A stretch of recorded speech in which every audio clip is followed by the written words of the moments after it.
Okay, so today I'm going to show you how to bring in a pre-made Sprite strip, something you'd find on Google that's, up for free use, and how to bring that into Construct3. So you want to make sure you're in Construct3.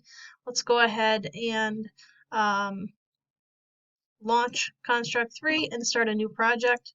I'm not going to change any of the settings, just going to leave this like this for now. I'm going to call this Sprite strip, oh my goodness, strip test. Create, and then I'm going to go out to Google. I'm going to Google free use Sprite strips, and there's a great site right here.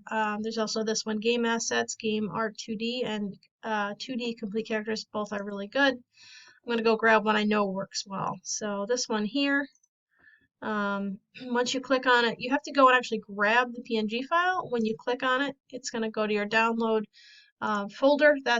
I'm on a Windows computer right now. If you're on a Chromebook, it should go to your download folder. It may ask you, make sure you put it there. Go back to Construct, and you're going to right click in your viewing area here. You're going to insert new object, Sprite, insert, click somewhere in there, and then go up to the little, it's the second icon in from the left here, load an image from a file. Go ahead and grab it. Open, it's going to place it here. Now notice there's no frames, we just have the Sprite strip. So down in this area, if you right click and go import frames from strip, you're probably going to have to tell it that strip again. Go ahead and open it if it does, and then you should get this menu, this little window. So this is asking you how many cells are horizontal and vertical. In this case, it's 4 by 4. There's 4 rows and 4 columns, so you need to tell it that. That tells it to break it out.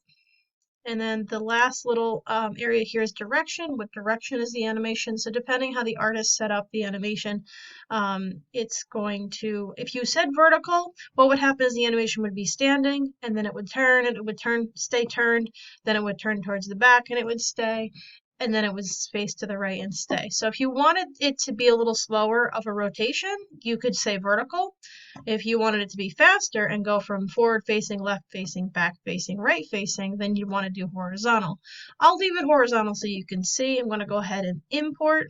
What that'll do is it's going to split up all those frames the way that we told it to do that. You can go ahead and delete the first one. You don't need that anymore. And then you are all set here. Actually, let's go ahead in the animation. Let's make this loop, and let me close out of here. And now let me make this a little bigger so you can see. If you hold down Shift, you can scale it up and down without messing with the proportions. If you don't hold Shift, they get stretched. So make sure you're holding Shift. And then if we go to play this, we should be able to see the animation. So that's it.